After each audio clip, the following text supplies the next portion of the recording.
दोस्तों, आज हम मन के बारे में चर्चा करेंगे। दोस्त, बहुत बार हम ये कहते हैं कि मेरा मन ये मानता नहीं है, मन को ये पसंद नहीं वगैरह, ऐसी बातें हम करते हैं। मगर मन के बारे में हम सोचते नहीं, जानते भी नहीं। जो मन जिंदगी भर हमारे साथ रहता है और मृत्यु के बाद भी हमारे साथ आता है, इतना वैल्यूएबल मन के बारे में हमें कुछ भी पता नहीं है, कुछ ज्ञान नहीं है और बोध भी नहीं है। वैसे तो हमारे 90% डिसीजन मन के होते हैं, उस पर ही सारा बोझ और तनाव आता है। इतना वैल्यूएबल मन होने के बाद भी मन के बारे में हम नहीं जानते कि मन कहाँ है, किधर है, मन क्या है।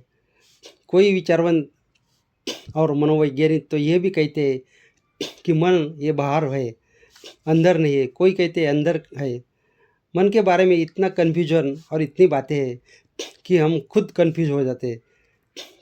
क्योंकि देखिए, हम यहाँ बैठे हैं तो कभी कभी हमारा मन कभी गांव में चला, गांव का घर, गांव का खेत, ऐसा इस बातों में चला जाता है, कभी ऑफिस में चला जाता है। इसलिए मन का जो विषय है बहुत गहरा है और बड़ा है। तो मन के बारे में हम 3-4 वीडियो करेंगे। आज मन के बारे में हम सिंपल जानकारी लेंगे।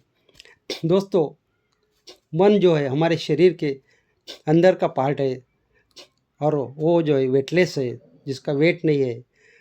एक एटम भी लेंगे और मॉलिक्यूल या परमाणु लेंगे तो भी उसका भी वेट होता है। मन इज वेटलेस। और मन को जो है विषय यानी इंद्रियों में गिना जाता है। भगवान ने भी गीता में इसके बारे में बहुत चर्चा की है। गीता के 10वें अध्याय में भगवान ने कहा है कि इंद्रिया नाम मनच्चास्मि, कि मन जो है ये मेरी विभूति है। तो मन जो है इतना गहरा मन है कि जिसे हम जान नहीं सकते। जिसे हम मन कहते हैं, वो जो मन है वो सिर्फ हमारा ऊपरी भाग 1/4 भाग है और मन का 3/4 यानी 3/4 भाग सुप्त है, गुप्त है। तो ऊपर का जो 1/4 भाग, उसे हम मन समझते हैं। और इस 1/4 भाग को भी जो है कंट्रोल करना भी हमारे बस की बात नहीं है। उस मन को भी हम एकाग्र नहीं कर सकते, ध्यान में नहीं लगा सकते, किसी में ध्यान नहीं कर सकते। इतना मन हमारा चंचल है। तो उस मन को, जो चंचल मन है, उस मन को हम कंट्रोल नहीं कर सकते।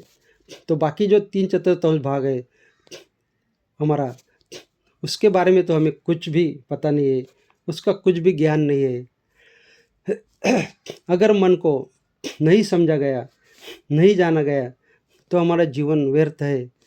भले ही हमने ज़िंदगी में कितना भी धन कमाया हो, पद प्रतिष्ठा कमाई हो, मगर ये सब व्यर्थ है। इस बारे में एक उदाहरण बताता हूँ।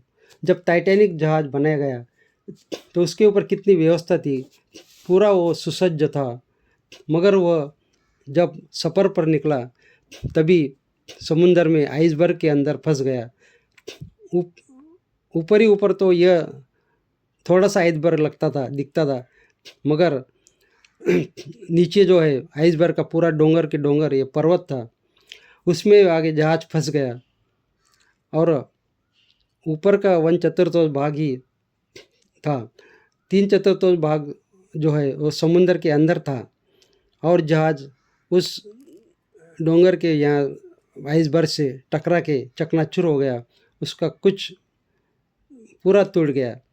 हमारा जो, हम ये उदाहरण इसीलिए दिया है, हमारा जो मन है ये ऐसा ही है कि हमारा ऊपर का 1/4 भाग ही हमें पता है और आगे का जो 3/4 भाग है वो सुप्त है, गुप्त है। उसके बारे में हम सोचेंगे। ऐसा जो चंचल मन है उसको कैसा कंट्रोल करना है ये भी देखेंगे। हमारे जो मन के कई पार्ट, मतलब अनकॉन्शियस माइंड क्या है, सबकॉन्शियस माइंड क्या है, कॉन्शियस माइंड क्या है, इसके बारे में भी हम चर्चा करेंगे। जय श्री राम।